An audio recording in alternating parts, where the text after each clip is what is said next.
Hello, people of grace. For our pastoral connect today, I want to talk about these statements that Jesus makes at the end of each of his letters to the seven churches in the book of Revelation. Because at the end of each of those letters, he kind of gives us a gut check.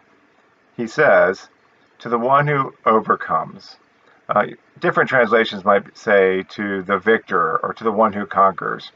But what does it mean to be an overcomer? He says, to the one who overcomes, I will give. And then he makes these seven statements. And we're not going to talk about any of those seven statements today. We'll follow up with those in future Pastoral Connects.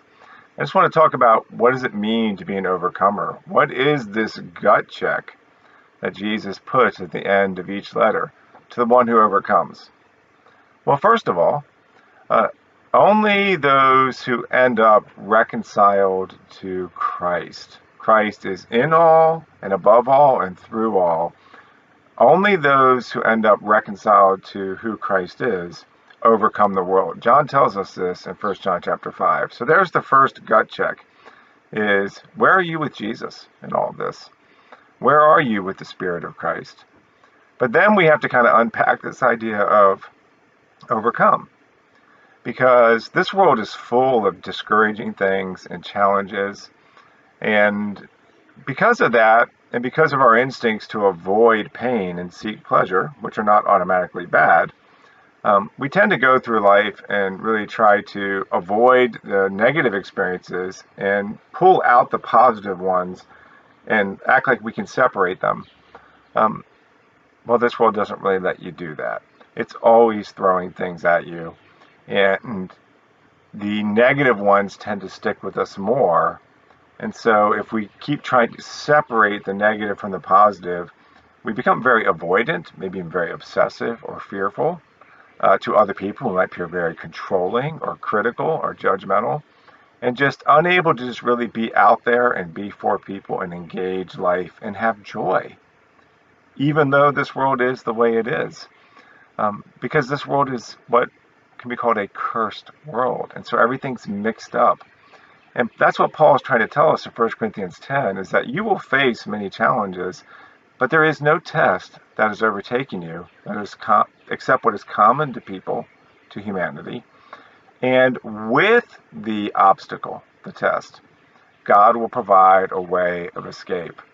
So it's not, is this a test or is this a way of escape or a blessing? It's that in your circumstances, you have to gain this kind of 180-degree vision to see everything around you and see what God is trying to show you about how you can be an overcomer and escape this challenging situation.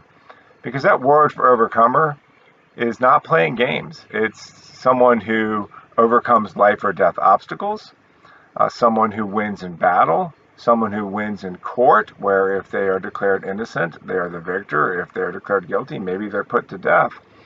And when you start thinking about very serious obstacles or a life or death battle or a courtroom scenario, you're starting to get a metaphor for how important this life is. This life is a battle for the human soul and your soul. And when it comes to that fight, winning isn't everything. It's the only thing. And Jesus tells us this. What does it profit you if you win the whole world, but you lose your soul? So as Jesus speaks to the church, all of these seven letters are written to churches. He's not taking anything for granted, and he's coming to the end of the letter and saying, do you really believe in me? Are you committed to me? Are you reconciled to Christ, who is in all and through all and above all? Are you on that trajectory? Because if you are, I will give you the victory. But this is a fight that you have to find a way to gain that victory. In the end, there's only those who win the battle for their soul and those who lose the battle for their soul.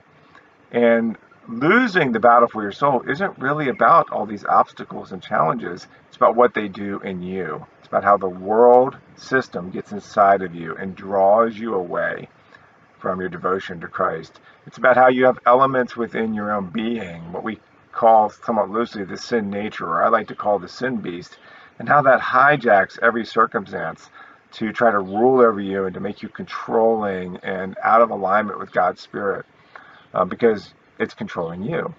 And then finally, the devil and the demonic realm. Christ showed that this life was really about not letting those things take you from God, even if it means you get crucified, because Christ is the ultimate example of overcoming that in this obstacle, in this challenge, in this cross, in this Gethsemane moment, is also the way of the cross. The apostles were quite bold in saying, we preach Christ crucified. We should think about that for a minute. We preach Christ died. Well, everybody dies. And he may have died a very noble death, and he did, but how does that show that we can really overcome? They only could boldly preach Christ's mastery over himself that he showed in the crucifixion, because what follows the crucifixion and comes through the crucifixion is the resurrection. And that shows Christ's victory over everything else. So don't shrink back from your crosses, from your Gethsemane moments. Rather, in those times, be an overcomer. And Christ will give you victory in the way that is the only way, the way that is he himself, that he walked. He is the way. In him we have victory. Imitate Christ and be an overcomer by defining what it means to be a winner correctly. When we look at life correctly, it changes nothing out here, but everything in here. But the world and its desires pass away. The one who wins a battle for their soul goes on forever. And that's an